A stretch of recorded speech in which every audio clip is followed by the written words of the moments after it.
Hey, and welcome to another book club edition of the Adventures with the Parkers book series. We're happy to have you join us today. If you are live on the air with us, congratulations. I see Heather Gebbia, and I see Jen Hall. Hi.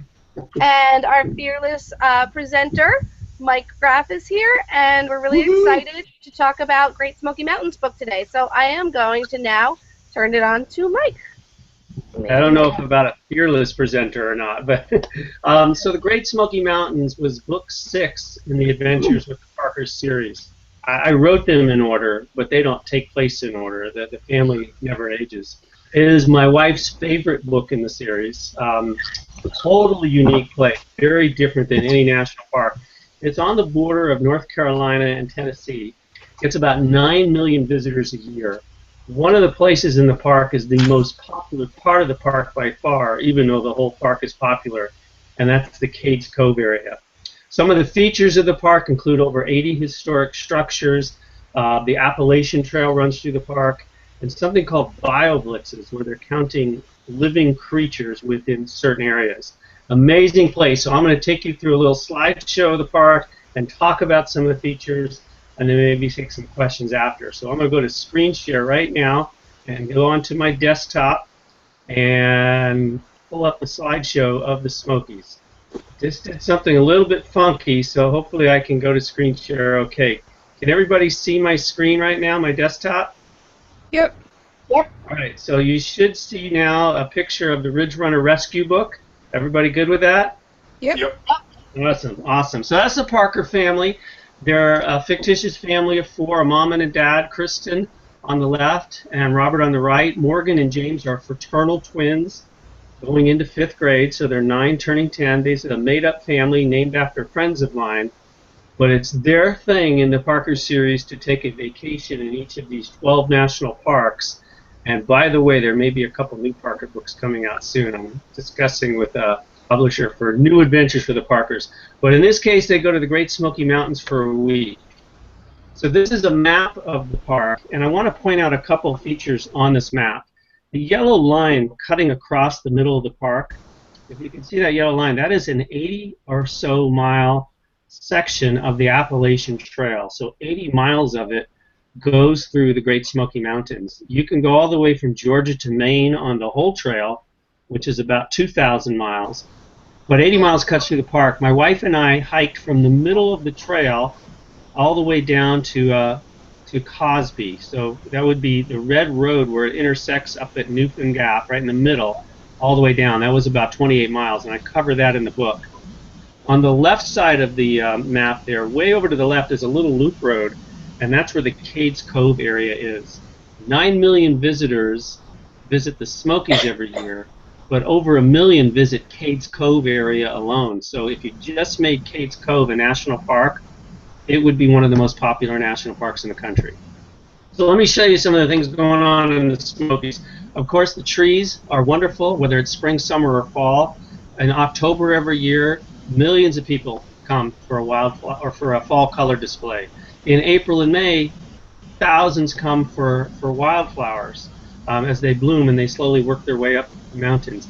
In June, in certain parts of the park, there is a synchronized firefly display, one of the only places in the world that has it, where male fireflies will go off and sync with each other in certain parts of the park, and rangers take you out there for guided walks at night. That would be every year from about June 10th through 20th. It's incredibly popular, and there's really nothing like it in the world. This is me standing in one of the 80 historic structures that are scattered throughout the park. The Cades Cove area has a whole bunch of them. They're all open for viewing and touring and ranger programs. Some of them were built near streams. One of the interesting things about the streams, and there are streams all over the Smokies, is they would often divert water historically from the streams to run underneath one of the structures like they're doing here. And in this case, the reason why they're doing that is because that's a refrigeration structure. So they have shelves in there, they place their food in the shelves, the cool water runs underneath, and the cool air from the water filters into the shelves and in the storage area, keeping the food cool. So that was, I guess, an ancient way of refrigeration. They have these structures throughout the park. Rangers will take you on tours from them. It's really a spectacular thing to see in the Smokies. This is one of the hiking shelters along the AT Trail. So you can see one layer and then a layer above that. The lower layer where those bags are is actually a sleeping layer, and the one above it is a sleeping layer too. So there are room for 12 people a night, 6 on the bottom and 6 on top, and you reserve spots in these structures along the way. It's kind of interesting is my wife and I did this, so we knew each other, but there were 10 people in there with us who we didn't know, sleeping very close quarters, a lot of snoring, and sometimes little mice around. But it's nice to be in there because they're three-sided, and even though it's damp inside, it keeps you out of the rain. And I've been told by a ranger and a docent in the Smokies that there isn't a day a year, any day of the year, where it isn't raining somewhere in the Smokies, averaging about 60 to 80 inches of rain. So be prepared for that if you go there. Of course, a lot of moisture means flowers. There's over 1,500 kinds of flowering plants. This is a rhododendron, and they bloom at different times from the valleys down to up to the foothills and up into the mountains. And it is amazing to see flowers blooming in the Smokies. You will see insects of all sorts there, and we're going to talk more about insects in a minute, but I saw butterflies of all sorts all the time, and fungus too. And one of the things about the butterflies and the moths, and I have a chapter about this in the book, if you go into a bathroom in the campground, the moths are all over the walls. And I just was blown away by it. I mean, they're just not all sizes and colors, and some transparent. And so I made a chapter where Morgan and James talk about the moths in the walls and try to take pictures of them. A lot of fungus on the trail, insects everywhere. Just the variety and the colors are amazing. We talked to some rangers there and met some people who are off doing a bio-blitz. And I put that into the book. So in essence, a bio-blitz is rangers and employees as well as volunteers. So many parks want volunteers to be part of this. Go out for 24 or 48 hours to an assigned grid of land, and they have all the parameters there, and they count as many living species as they can in that grid during that given period of time, and then they coordinate and compile all the data into a computer. The rangers I spoke to there said that each time they do that, somebody finds something living that they didn't know existed. So they find new species all the time.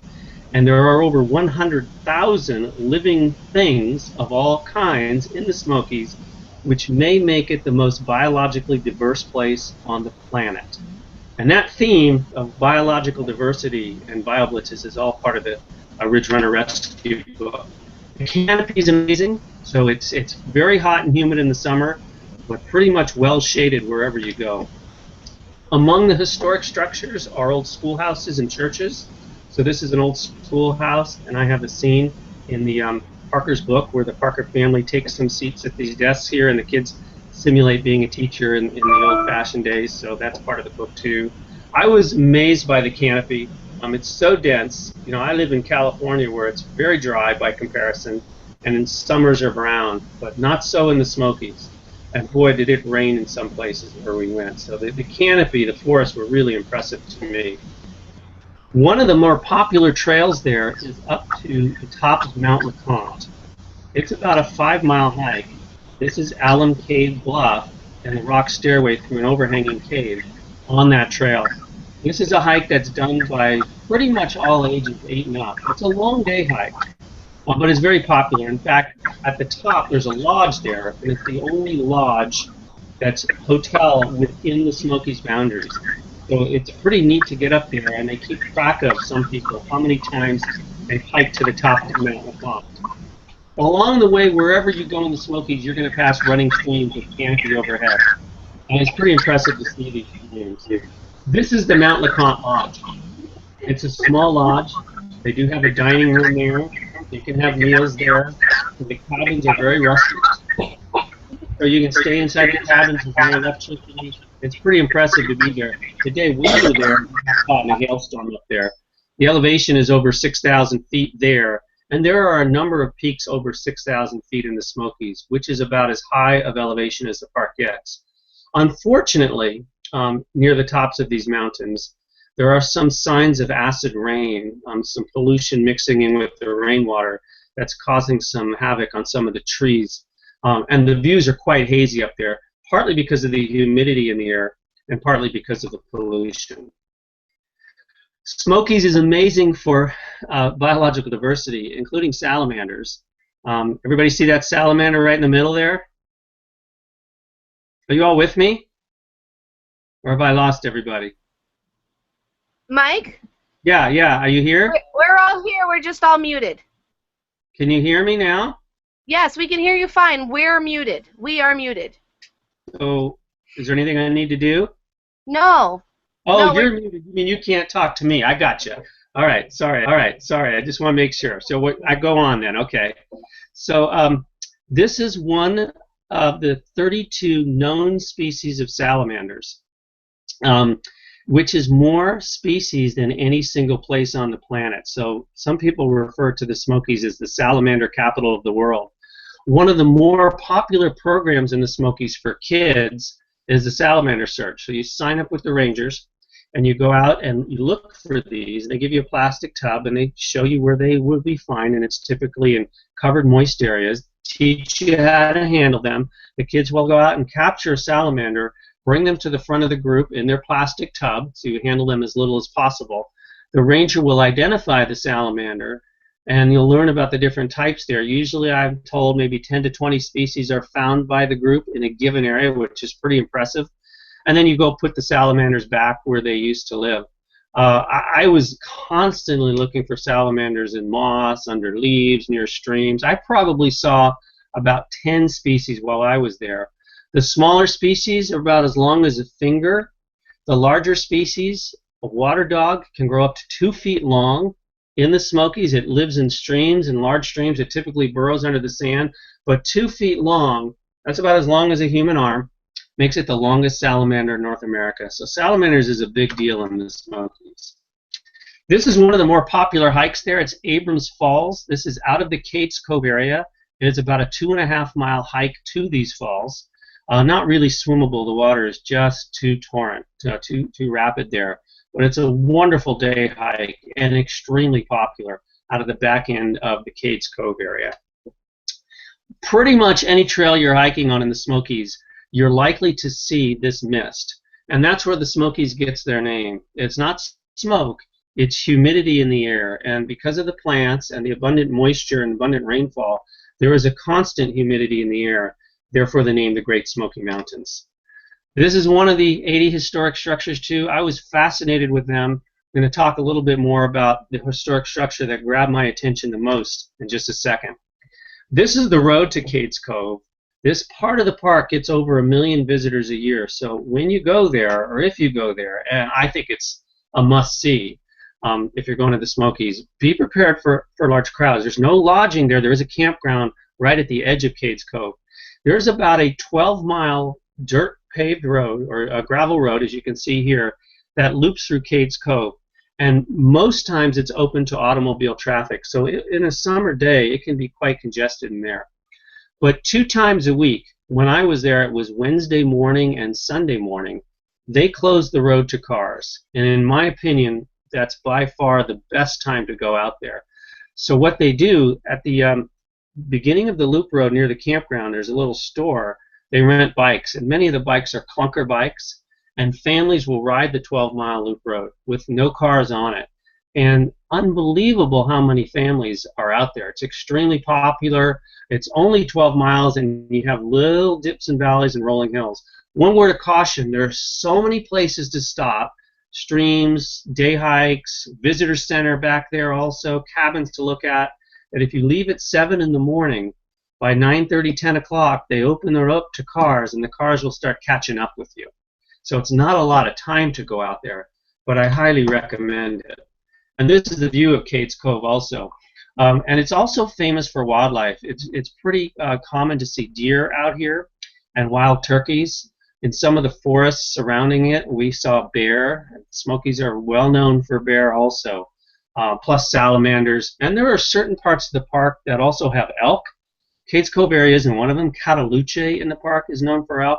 They have reintroduced elk into the park. So a lot of people want to see the elk. They're phenomenal large animals to see. often seeing butterflies. Sometimes butterflies will clump together. That's called puddling. And sometimes they were very colorful, so I took pictures quite often. I wonder how many butterflies are here. Maybe 50 or so. If you look at the lower end of the picture, there's butterflies there too. Or those may very well be moths. But I saw this all the time. Sometimes groups of 3 or 4, sometimes 50, 60, or more. Now, this particular cabin is pretty famous in the Smokies. It's the Walker Sisters cabin. And I included a great deal about the Walker Sisters in Ridge Runner Rescue. I interviewed several rangers there who had met the Walker Sisters during their lifetime and told me their story. And I was really taken by their story, so I included it in the book. It basically went like this. In the 1920s and 30s, there was a movement to make the Great Smoky Mountains a national park within the boundaries that the park has today. But during that time, there were many private properties and homesteads like this in the park.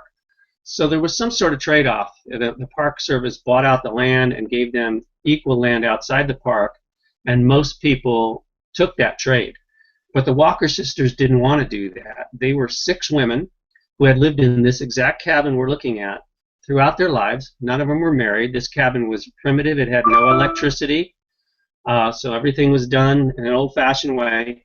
And they didn't want to make the trade. They wanted to stay in that cabin and live their life as they did, taking care of themselves as they knew how. So the Park Service was kind of in a PR ploy. They were like, well, we could force them, but that's not going to be very good publicity as we start this wonderful national park, and we don't really want to do that. So they let them stay. And the Walker Sisters remained in that cabin as they lived out their lives. They were sisters. Over the years, one would pass away, and then another, and then another. The last couple of them lived into the 1960s. And because this was a well-known and very popular national park at that time, people would hike to the cabin. It's 1 mile off a road. It's up a dirt or a gravel road. It's an easy walk. And the people who knew about the Walker Sisters, and they were well-known, would hike up to their cabin and meet them and hang out with them, and the Walker Sisters became living docents. And they would make little trinkets or apple butter or little gifts or souvenirs to give to the visitors who hiked out to the cabin until the last one passed away in the 1960s. So this is where the cabin is, the way the cabin looks now. You can go into the cabin. You can see some of the things on the walls that were still there. It's quite interesting.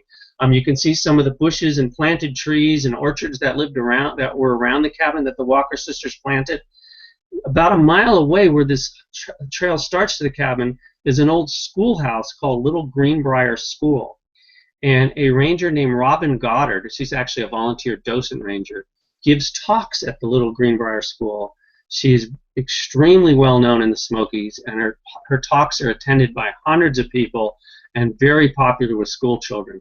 So you can go to Robin's talks at the Little Greenbrier School, learn all about the historic structures in the Smokies, and then take the 1 mile walk up to the Walker Sisters cabin, which is exactly what I did and what I have the Parker family do in the book. It's pretty impressive. So that is a tour of the Smokies. I'm going to go to stop sharing now and come back to the main screen if I can do that. And let's see if I can do that here. Are you there anywhere? Yes. All right, I'm back on the main screen. There we go. So I have to say, it is my wife's favorite book and favorite park. Camping is all over the park. There are towns on both sides of the park with stores and hotels and all kinds of things that tourists would want to do. Many of the people stay outside of the park and come in during the day. Endless amount of trails, phenomenal ranger programs. And if you go in the summer, a couple other things. There's streams and waterfalls everywhere, so people will go swimming in the streams. And all the towns around the Smokies have little inner tube stations where you can rent inner tubes and float down the streams there, because it is very, very warm and humid in the summer. So that's a great way to stay cool, is to get in the water one way or another. I love the Smokies. If you're thinking of a time of year to go, I mean, the spring wildflower bloom is amazing. The fall colors are incredible. But for me, the most impressive time to go is that 2nd to 3rd week in June, where you go to the Elkmont area, which is a little pocket in the park fairly close to Cades Cove. They have guided ranger walks into the woods where the male fireflies will go off and sink. So one will spark, and then hundreds will follow. and it's like little clouds of fireflies sparking in the forest, or sparkling. It's not. It's known to be one of the only places in the world where synchronized fireflies will go off at one time. It's kind of a mystery. They may be a mating attraction thing, maybe an attention thing, it may be a way of catching other bugs, but it is extremely rare to have fireflies go off and sync with each other. So I think if you could go in June, that would be the time to go. As far as the Ridge Runner Rescue book, we, unfortunately, when we were hiking, the biodiversity and the insects, we got ticks on us a couple times, my wife and I. There's a lot of plant life there. It's very moist. You're running up against bushes and shrubs and grasses, and ticks are known to come off of a plant as a person rubs up against it. So we did nightly tick checks, and then I spoke and interviewed several rangers and talked about that, and occasionally there are a couple of diseases that ticks can transmit, and if they get it embedded in you, they may be releasing a toxin. So that's what I put into the story. Once they're unembedded, they're not releasing it. So generally, somebody going through that will improve rapidly once you remove the tick.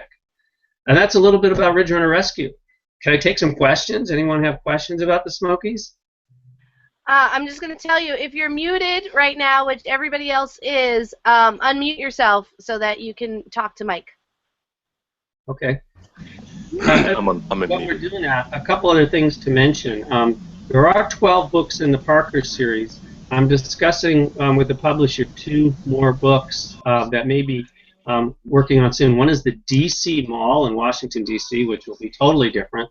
And another one is Big Bend in Texas, combining that with Carlsbad Caverns and Guadalupe Mountains in New Mexico and Texas.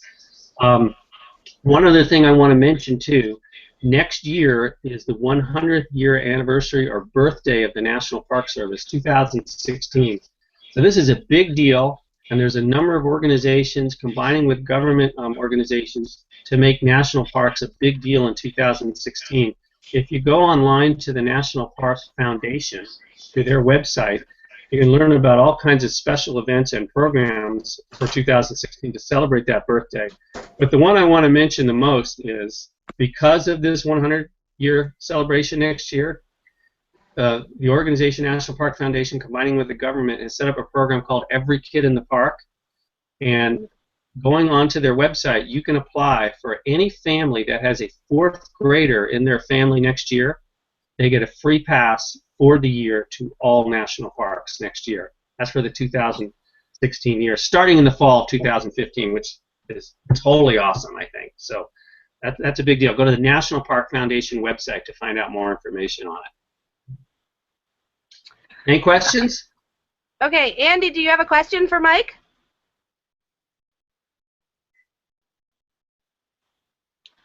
Or Gebbia boys, do you have a question for Mike? Okay, do you guys have any? Well, actually, you mentioned the Big Bend Park you're about to write a book about. We're going there in 3 weeks, so the book won't be out in time, but do you have any advice for when we go there? You know, I just spoke to the Chief of Interpretation at Big Bend today.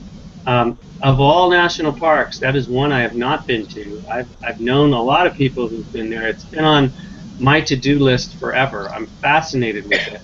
One of the things about Big Bend that the interpretive expert told me today is once it turns the corner in May, it starts to get very hot.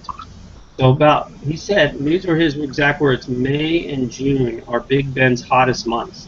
Oh, great. So it's desert, but there's quite a variety of elevations. He said the mountains are always cool and wonderful, but the lower areas will start to get hot in May. And one other thing, their prime visiting season is November through April. So if you want to go with kids and do some of the Junior Ranger programs and earn Junior Ranger badges, the bulk of their Junior Ranger and Ranger programs will start to slow down once it hits May 1st. So it's very much the end of, but still within their busy season now. But in May 1st, it starts to slow down just a little bit. By June, it slows down quite a bit. But there are different sections of that park. You know, lower areas, the river, and the higher mountains, and they're all spectacular. Try to see each of those if you can while you're there. Okay, thanks. We're going the first week in May, unfortunately. Okay. Well, it'll be cool enough then. It's just beginning. It's just starting. It's an awesome place from what I've heard. I can't wait to go. I actually may be going in a few weeks to start working on that book, and it'll take about 6 months to get the book done. But I want to go soon because I like to attend the ranger programs while I'm there and get that side of the story also. Cool. Anyone else?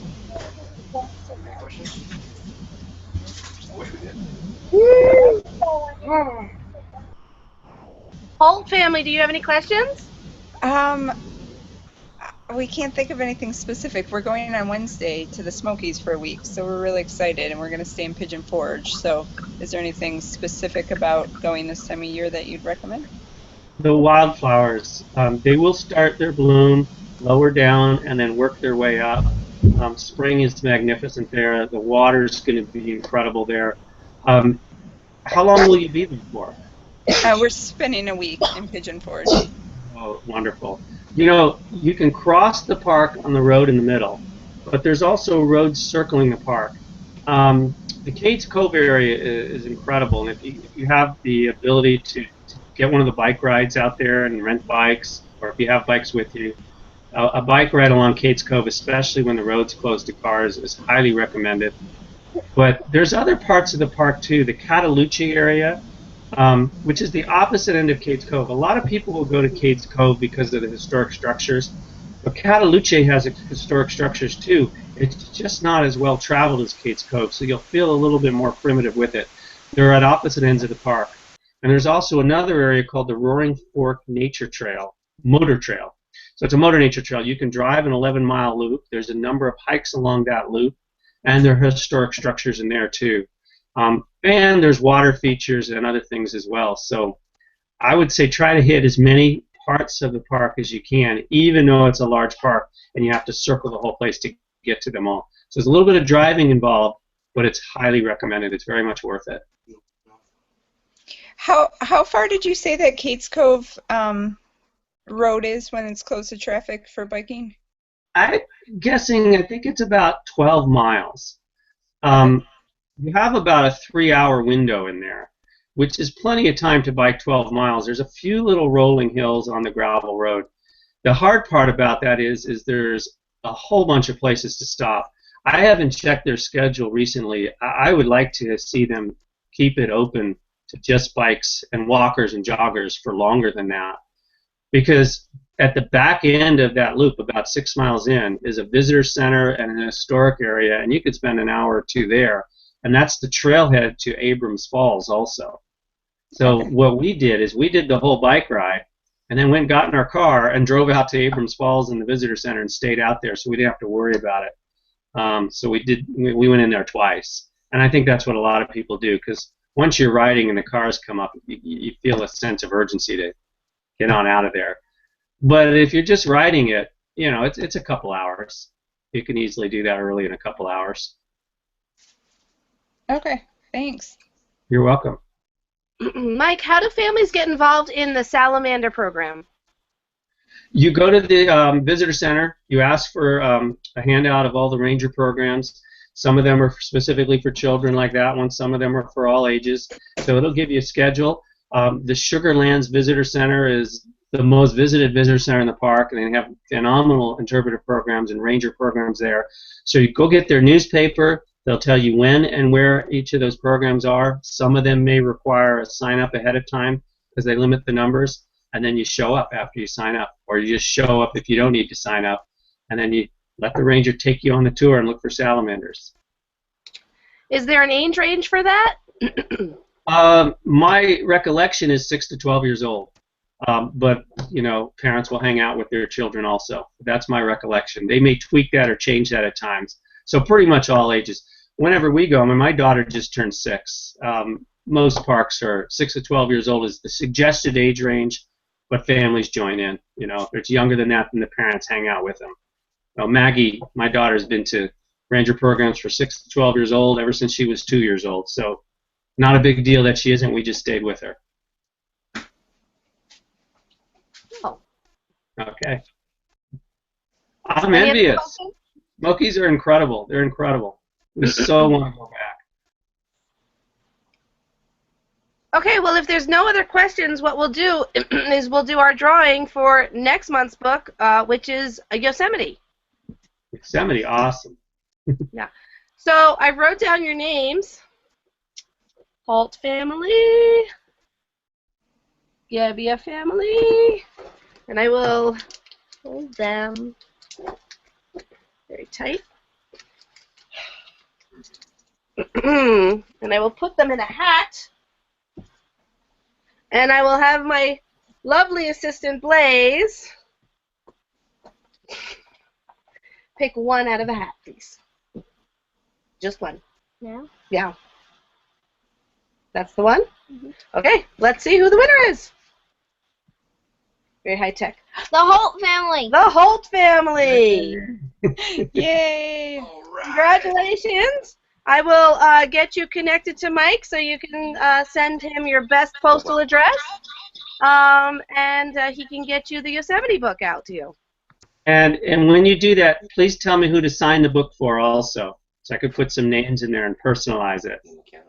Okay, perfect. Thanks so much, Mike. We're excited. Thank you. You're welcome. Have you been to Yosemite? We have not, no. It's amazing. Yeah. I live a few hours away, so it's my closest major national park. One thing about, I mean, it's unbelievable, Yosemite, the things there, and I can't wait to tell everyone about it. We are in a horrendous drought in California. We've had about 5 to 10% of normal snowpack, and Yosemite, among other things, is famous for waterfalls. And so right now, the snowpack is almost non-existent. So this summer, the waterfalls really won't be there at all. Many other things to see in Yosemite, but the waterfalls are totally iconic. So we're hoping for a better year next year, but it's very dry in California this year. That's really sad to hear, Mike, because we spent 4 weeks in Yosemite in 2011, I want to say. And one of the major features, like you mentioned, was the waterfalls. I just recollect that the entire park was weeping with water constantly. Everywhere we looked, there was just water weeping out of the rocks. It was beautiful. Well, 2011 was the last wet year in California. We've had a 4-year drought, and each year has been drier than the previous year. So I do occasional weathercasting in California. The rainy season in California is late November through April, right around now. And that is really where 95% of our precipitation falls, rain lower down and snow in the mountains. So right now, this week, we don't get any rain all the way till late October, November at some point. And we had 5 to 10% of normal precipitation this year. That's after 3 years of drought the previous years. I have a webcam bookmark on my computer of Yosemite Falls, and you can just type in Yosemite Falls webcam and get it. The falls are running right now, but they will be dry within a month, and almost all waterfalls in Yosemite won't be running at all this summer. But when it rains well and snows above, you're right. There's water coming from everywhere. And it is amazing. And May and June, when the snow's melting the most on a normal year, is absolutely the time to go to Yosemite, but not this year, unfortunately. Were you there in May or June when you were there? I was. I was there for Mother's Day, and then the following 4 weeks after. It was beautiful. Perfect time of year. Perfect time of year. One other neat time of year to go to Yosemite, though, is in the winter. Even this year we went, and there was no snow, but they have a wonderful ice skating rink they set up in the valley. So we went ice skating every day, and it was really special to do that. Very cool. Well, thank you. About Yosemite in a month. We'll set a day real soon. Yeah. Yeah, so Mike and I will set the date for the next book club meeting, and thanks for everyone that came and joined in. And if you are watching this after it's been live broadcasted, you can go to Fulltime Families Adventure with the Parkers to find the dates for the next book club meeting. Until then, happy adventuring. Thank you, everybody. Bye. Thank you. Bye. Bye. Bye. Bye. Bye. Bye. Bye. Bye. Bye.